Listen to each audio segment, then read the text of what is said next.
알겠죠? 위로와 격려를 해야 되는데 그 직장에서 박봉에 지치면서 개미 쳇바퀴 돌듯이 또 내일 나가야 돼. 뭐 세상이 귀찮은 거야. 세상이 쓰레기통으로 보여. 버려. 그럼 우리는 거기 가서 당신 왜 그 쓰레기 버려? 이랬다가 어른이 칼 맞아 죽은 사람도 있어요. 젊은 애한테. 걔는 뭔가 시비만 걸어봐 하면 죽고 싶은 사람들이 요새 많이 돌아다녀. 거기 가서 당신 왜 그따위 짓을 해? 이러면 그냥 거기서 살인사건 나.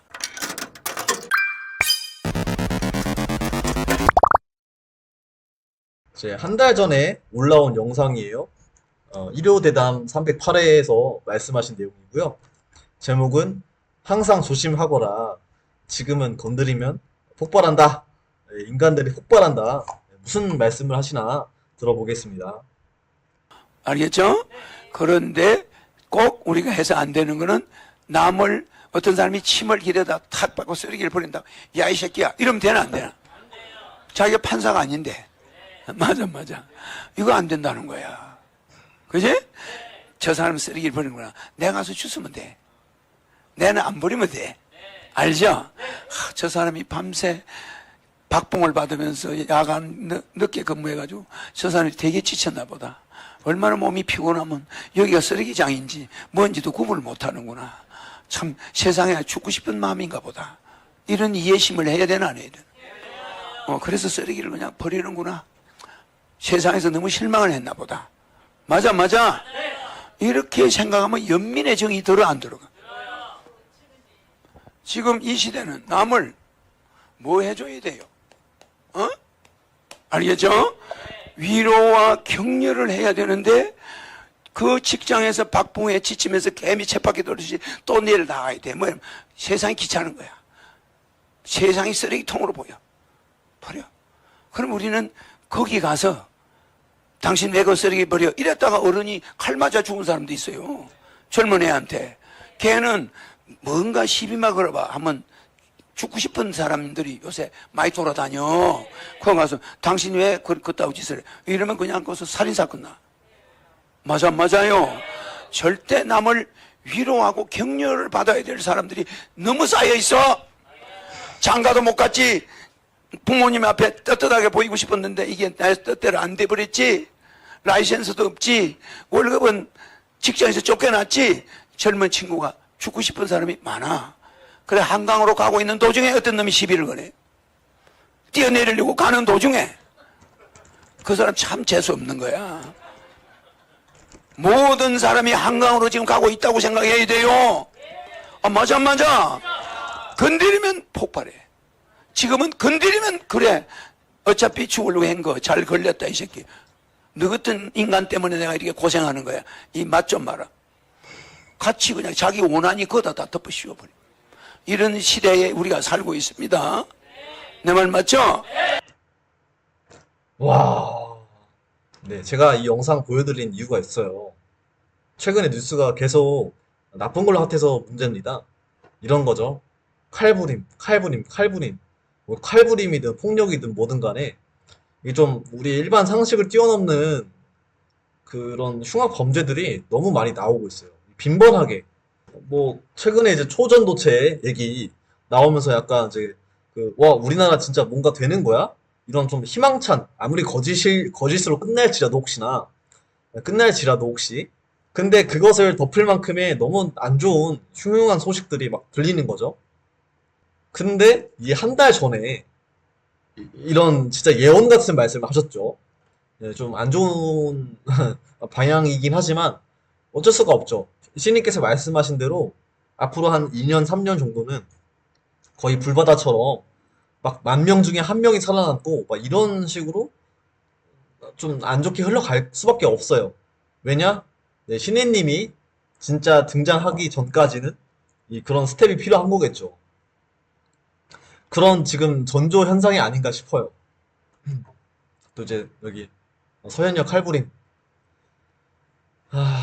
네, 뭐 정신과 치료 인력이 다수 있다고 하는데, 자, 근데 여기서 이런 얘기 나올 때, 이제 대두되는 문제들이 있습니다. 그래서 어떻게 우리는 대처해야 될까? 공권력은 그동안 뭐 했느냐? 뭐 이런 얘기를 할 수 있어요. 보기 안 좋은 건 안 좋은 거고, 우리가 드는 생각은 하여간 어떻게 내가 저 상황에 있다면은 어떻게 대처를 해야 될까? 또는 그때 시민들을 보호하라고 공권력, 그러니까 경찰 이런 사람들이 있는 건데 어떤 대응을 했을까? 뭐 그런 게 궁금해지잖아요. 근데 제가 이제 이런저런 뭐 글들을 좀 훑어보고 하다 보니 상황을 좀 보다 보니까 한마디로 경찰, 그러니까 공권력 이게 너무 시민들한테 좀 불리하게 지금 되어 있다. 함부로 이렇게 제압을 못 하는 거예요. 범죄자를. 왜 그런 거 하니까 그동안 범죄자를 제압했더니 경찰한테 불리하게 대법원 판결이 났던 사례들이 너무 많았다는 거예요. 어떤 경찰분이 그 진짜 한이 서렸는지 이 불리하게 판정난 판결들을 다 모아가지고 어디다 글을 쓴 거예요. 그래가지고 상황이 이렇다. 우리 꼬라지가 그렇다. 경찰한테 기대지 말고 국민들은 각자 도생해라. 네, 블라인드라는 이제 거기서 올라온 글인가 봐요. 그래서 막 글이 막 길어. 근데 결론이 뭐냐면은 어쨌든 우리가 경찰로서 시민을 지키기 위해서 그러니까 범인을 제압하기 위해서 뭔가 힘을 썼어. 그런 사례들이 그동안 있었는데 해보니까 왜 우리한테 자꾸 불리하게 판결이 나는 거예요. 근데 그 이유를 따지고 보면은 제일 간단한 거. 예를 들어서 테이저건을 쏘려고 하는데 결국에는 수억 원을 배상하라는 판결을 받았대요. 경찰인데. 왜 그런가 하니까 테이저건을 쏘았더니 그 범죄자가 넘어졌어요. 넘어졌는데 뭐 어디가 좀 다치면서 이렇게 넘어졌나 봐요. 그래가지고 법원에서는 아니 테이저건을 쏠 거면은 그렇게 위험하게 넘어질 것까지 예상해가지고 안전하게 쏴야 된다. 이런 말을 하면서 그 경찰관한테 배상 판결을 내렸다는 거예요. 경찰 너 저 범죄자한테 수억 원 배상해 이런 식으로. 심지어는 이제 칼 든 범인이 있다고 쳤을 때 이거를 갖다가 어떻게 해야 정당방위인가요? 라는 질문이 있었나 봐요. 그래서 그 제 권고 사항이 뭐냐면은 그 범죄자가 칼을 들고 있으면은 그러니까 상대방 손을 쳐가지고 칼을 떨어뜨리는 정도. 이게 정당방위다. 네, 이게 정당방위다. 라는 말이 있더라고요. 네. 이게 좀 웃기죠. 네. 그러니까 지금 나는 먼저 선빵을 맞았어요. 그러니까 내가 찔렀다는 건 아니고요. 내가 상대방한테 위협감을 느끼면서 선빵을 맞았어요. 근데 무서우니 내가 선빵 맞았잖아. 벌써 그 위협감으로서 맞았잖아요.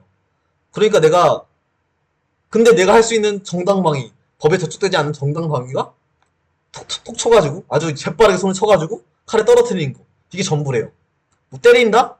이때부터는 무슨 뭐 누가 선빵 쳤니? 누가 진짜 물리적인 선빵을 쳤니? 이러면서 뭐 따지나 보죠? 그래서 법이 너무 이상하다 보니까 경찰들이 막 이제 아까 보여드렸다시피 되게 좀 약간 회의적인. 근데 얼마나 회의적이겠어. 솔직히 이거 쓰면서 얼마나 회의적이겠어요. 자기들이 경찰인데 국민은 각자 도생해라.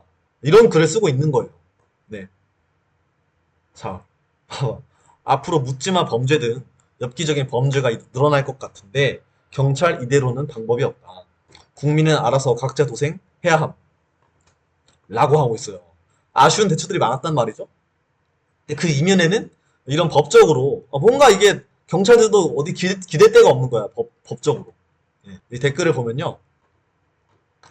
팜산인들은 법원 주차장에서 칼부림 난동을 목격하셔야 태세를 좀 바꾸시려나? 교사도 그렇고 경찰관도 그렇고 왜 이렇게 국가가 공무원들을 보호해주지 않는 건가요? 그래서 이제 경찰청에서도 이제 입장이 좀 나왔어요. 아무튼 이제 경찰청에서는 이제 흉기 난동 범죄에는 총기 테이저건 적극 사용하겠다라고 입장을 냈고 검찰에서는 불특정 다수를 대상으로 한 테러 범죄는 법정 최고형으로 처벌시키겠다. 네, 이렇게 얘기를 했어요. 얘기를 했고 소 잃고 외양간 고치는 격이 되긴 하는데 고무적인 것은 그래도 그 국민들의 그러니까 시민들의 그 여론을 늦었지만 그래도 반영했다는 거 이게 고무적이라고 볼 수 있을까요? 그죠? 댓글 보죠. 경찰들도 얼마나 답답하겠어. 그치. 범죄자들 개패고 싶어도 우리나라 고귀한 법이 범죄자들 보호하잖아.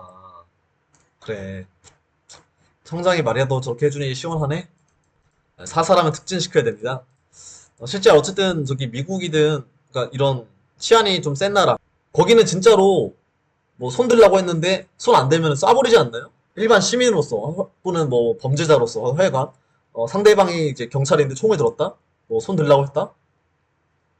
그거를 이제 거스르고 뭔가 자기만의 임의적인 행동을 하려고 하면은 바로 그 빵 당한다는 걸 알고 있는 것 같아요. 이런 집단 지성이 형성된 것 같아요. 바람직하죠, 사실. 우리나라 생각해보면은 경찰이 나왔어. 경찰이 왔는데 뭐 테이저 건이 됐든 뭐 다른 게 됐든 뭐야 이제 어쨌든 뭐 경광봉이 됐든 뭔가 막 위협을 해요. 빨리 이렇게 설득하면서 흉기 내려놓고 어쩌고 말을 해 경찰이. 근데 거기서 고분고분 막 아이고 막 이러면서 그런 범죄자를 저는 아직은 본 적이 없어요. 네, 되게 떳떳하더라고. 뭐 심지어는 제가 옛날에 봤던 사건에서는 심지어는 막 누굴 막 인질로 삼고 막 그러더라고. 되게 태연하게. 그러는 과정까지도 그냥 가만히 있어 경찰은. 그건 좀 안 좋은 얘기는 하겠죠. 이게 대다수가 그렇다는 건 아닌데 원래 사건이란 거는 좀 그러니까 이렇게 이슈가 되는 거는 좀 안 좋은 소식들이 많이 불거지기 마련이니까요. 저도 이제 그게 기억에 남는 건데 어쨌든 제가 이제 잠깐 정리를 하자면은 이런 흉악 범죄에 대해서 사례들이 어떻게 있었는지를 확인했고 그 다음에 이제 이런 공권력에서 빵꾸가 있었기 때문에 이제 이런 문제가 불거진 게 아니냐는 그런 목소리들 많이 나왔고 그래서 이제 경찰이든 검찰 측이든 목소리를 냈다. 우리가 이걸 좀 보수해야 된다 이런 식으로. 그래서 이것은 이제 어쨌든 공권력 차원에서의 이런 보수 상황을 저희가 봤어요.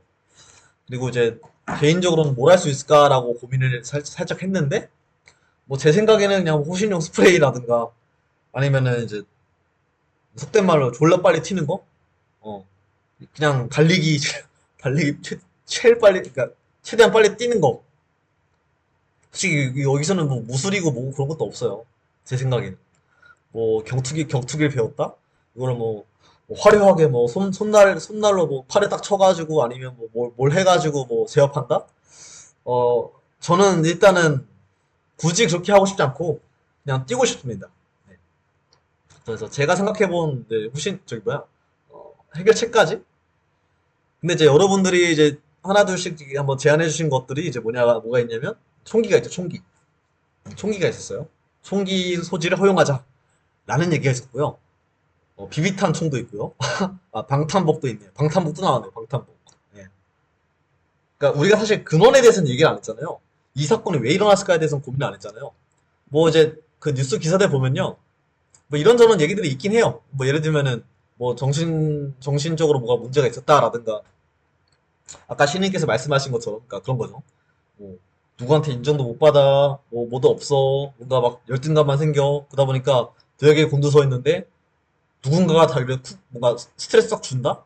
그러면은 그냥 이제 그 모든 화풀이를 이 사람한테 하고 싶어지는 그런 충동이 올라오는 그런 심리가 생기나 봐요. 심지어는 우리 이제 앞으로 태어난 세대들은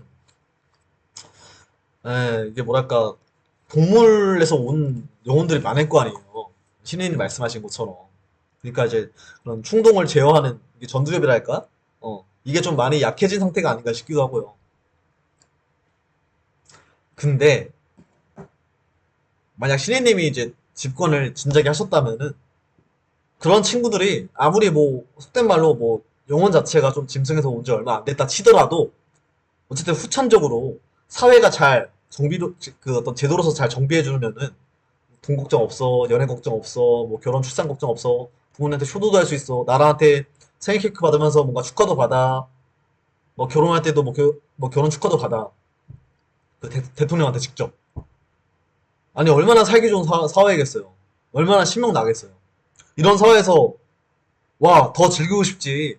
목숨을 막 던지고 싶을까? 그런 거 없을 거거든요. 그래서 이제 정말 신인님 말씀을 들어보려고 해요. 이런 흉악 범죄자들을 이제 어떻게 처리할 거냐. 그 얘기입니다. 흉악 범죄자들이 왜 있었는지 원인을 한번 저희가 생각을 해봤고요. 그 사태 경과가 어떻게 됐는지 그 사태 경과에서 어떤 문제가 있었고 그 문제에 대해서 이제 이제 해당 기관들이 어떤 대응을 냈는지까지 알아봤어요. 이제는 한번 결과로 가보죠. 결과로. 어떻게 이제 이런 사람들 처리하실까에 대한 이야기예요. 이거는 이제 언제냐면요. 2020년 12월. 네. 2020년 12월이에요. 그 당시에 이제 그 조두순 이 사람이 출소를 해가지고 또 그때도 좀 사회가 조금 어수선했어요. 이번 사건이랑도 좀 맥락이 닿는 게 있어가지고 제가 한번 소개를 해드리려고 합니다. 사회 나오면 그 사람은 다시 들어가기를 원해. 적응이 안 돼. 누가 직장을 주나, 뭐 직업을 주나 적응이 안 되는 거예요. 그런데 유혹하는 건 눈에 보여. 그러니까 또 좀 장기형을 받기 위해서 또 누군가를 강간하겠지. 그는 꼬집어내 주는 게 지옥에다 끌어내. 아동 성폭행으로 12년의 형기를 마쳤던 조두순이 내일 새벽에 출소한다고 합니다. 벌써부터 재범 가능성에 대한 우려가 나오고 있으면서 조두순의 앞으로 행보에 대해 사람들이 많은 관심과 불안을 가지고 있는데 강력범죄를 저지른 자는 사회에 다시 나온다는 생각을 안 해야 돼.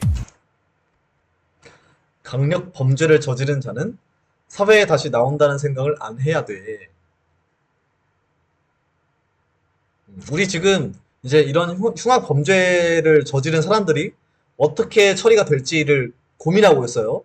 근데 이제 말씀하신 게 이런 사람들은 사회에 다시 나온다는 생각을 안 해야 돼. 사회 진출이 없어야 한다고 말씀하시죠. 근데 일반적으로 생각해 봅시다. 보통 교도소 가잖아요? 교도소 갔다가 뭐 무기징역은 좀 별개고, 교도소 갔다가 이제 복역하고 시간 지나면 나오겠지. 라는 생각을 보통 하잖아요. 네. 뭐 20년이 됐든 10년이 됐든 하여간. 근데 이제 사회 다시 안 나온다는 생각, 그러니까 사회 다시 나오면 안 된다 이런 얘기죠. 무기징역을 때려가지고 교도소에 계속 두게 하실 생각이신가? 라는 생각을 하게 됩니다. 좀 더 보시죠. 그건 우리나라 법이 잘못돼 있어. 아주 강력범죄를 저지르는 사람들은 몽고 같은 데 가서 네. 황사를 막아주는 봉사를 평생 해야 그 죄가 씻혀져. 그런 범죄자들은 황사를 막아주는 봉사를 몽고에서 평생 해야 그 죄가 씻겨진다. 네. 그러니까 허경이 형은 강력범들을 몽고 사막으로 보내가지고 나무 심기 노역으로 활용하겠다. 이런 말씀을 하신 거죠. 그러니까 일반적으로 사람들이 생각하는 것과 달라요. 그냥 평생 교도소에 박아가지고 무기징역으로 살게 한다는 얘기인가가 아니고요. 그게 아니고 애초에 교도소를 없애시려고 하시는 분이에요. 제3비례 벌금제로 그 경범죄들은 처리하고 진짜 좀 중범죄자들은 단 한 개 남아있는 그 교도소에 넣고 그 외에 흉악범 그런 사람들은 이렇게 몽고 사막으로 보내가지고 나무 심기 노역을 시킨다는 거죠. 네. 그렇기 때문에 이제 뭐 교도소에 무기징역 보내려고가 아니에요. 애초에 그런 사람이 이제 거의 없다고 보면 되겠죠. 정말 소수. 아니면 그냥 다 저기 사막으로 보내거나. 근데 사막에 뭐가 있길래? 사막에 뭐가 있긴 아무것도 없죠. 근데 아무것도 없는데 뭐가 문제냐고요? 이제 우리 원래 항상 그 봄, 가을마다 오던 황사가 이제는 저기 뭐 그 중금속 이런 거랑 섞여가지고 이제 사시사철 매일매일 그런 미세먼지가 이제 말썽을 피우잖아요. 중국으로부터. 근데 그 이유가 나무가 많이 없어서 그런 거예요. 이런 천재적인 정책을 내놓으셨어요. 좀 더 볼게요. 그래서 주로 임기를 둬가지고 형량이 몇 년이다. 이건 말이 안 되는 거예요. 그냥 돌아갈 때까지 네. 봉사하도록. 들어놓으면 병원을 보내지만 그러기 전까지는 봉사. 그러니까 이제 황사 유디를 내가 할 거거든. 네. 그러니까 우리나라에서 범죄자들 중에 중범죄자들은 그거 가는 거야. 네. 거기서 돌아올 수는 없어. 그거야. 나무 심다가 가는 것이. 나무 심다 거기서. 거기서 살다가 그 에리아에서 돌아가는 거지. 그러니까 나는 일반 이런 형법을 대통령이 되면 바꿔요. 그런 중범죄자들, 흉악범들은 계속 사막에 있다가 그냥 저기 이제 윤회하는 겁니다. 라고 하셨어요. 제가 또 하나 이제 느껴지는 게 뭐냐면요.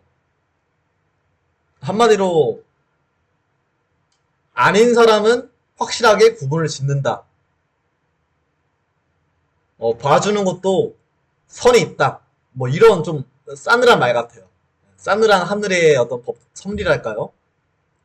아무리 뭐 하늘이라고 해가지고 뭐 다 품어주고, 그러니까 우리 형이하학적인 측면에서만 봤을 때 얘기해요. 다 품어주고 다 용서해주고 이런 건 아닌 것 같아요. 예, 아닌 건 아닌 거야. 강연에서 말씀하시는 것처럼 그런 뭐랄까 그런 사탄 마귀들이 있죠. 예, 그 존재들은 아닌 건 아닌 거예요. 자체가 우리랑 그냥 애초에 결이 달라요. 아닌 건 아닌 것처럼 이런 범죄자들 있잖아요. 이런 사람들한테 뭐 인권을 운운하면서 그래도 뭐 사막에 있다가도 좀 뭐 휴가는 줘야죠. 아니면 뭐 돌아오긴 해줘야죠. 무슨 말 같지도 않은 소리? 라고 하시는 것 같아요. 그냥 계속 거기다 썩다 죽는 거죠, 그죠? 예, 이런 약간 아무튼 그런 섭리가 또 이렇게 녹아있지 않나 제가 한번 감히 추측을 해봤습니다. 어쨌든 진짜 이런 선제적인 정책이 좀 적용이 빨리 되어야 합니다. 그죠? 네, 네. 아무튼 이제 이런 흉악범에 대해서 조금 그 부정적인 소식들이 있지만 얘기를 해봤어요. 그래도 필요한 얘기라서 했습니다. 네, 이거를 피할 수는 없어요, 그죠? 그래서 그만큼 이제 신인님이 얼른 나오셔야 하고, 아까 보여드렸다시피 이제 건드리면 톡 터지는 굉장히 위험한 시기이기 때문에 우리 스스로들도 좀 굉장히 좀 스스로를 잘 보호해야겠습니다. 예, 공권력이 아직 확립되기 전까지는 솔직히 확립돼도 제가 신뢰를 얼마나 할 수 있을지 모르겠어요.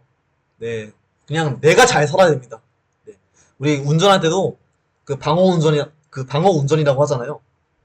말 자체도 저는 어떻게 표현하냐면은 공격적 방어 운전이라고 해요. 네. 내가 적극적으로 방어 운전한다는 얘기죠. 마찬가지로 저희가 일상적으로 생활할 때도 뭐 돌아다닐 때도 적극적으로 방어를 해야 된다. 네. 우리 스스로가 지켜야 한다. 그런 생각이 듭니다. 서현역 같은 그런 번화가에서 일이 터진다는 거는 우리 이제 곳곳에 그렇게 좀 그 정신이 이제 아파버린 사람이 돌발 행동 저지를 수도 있다는 얘기예요. 아우 참 씁쓸합니다. 그래서 항상 그 신인님 아련하셔가지고 천사 받으시고 천사를 몸에 이렇게 고이 지키시면서 천사님의 도움을 많이 받으시기 바랍니다. 예. 많이 도와주실 거잖아요, 그죠? 다음 주제 넘어가 볼게요.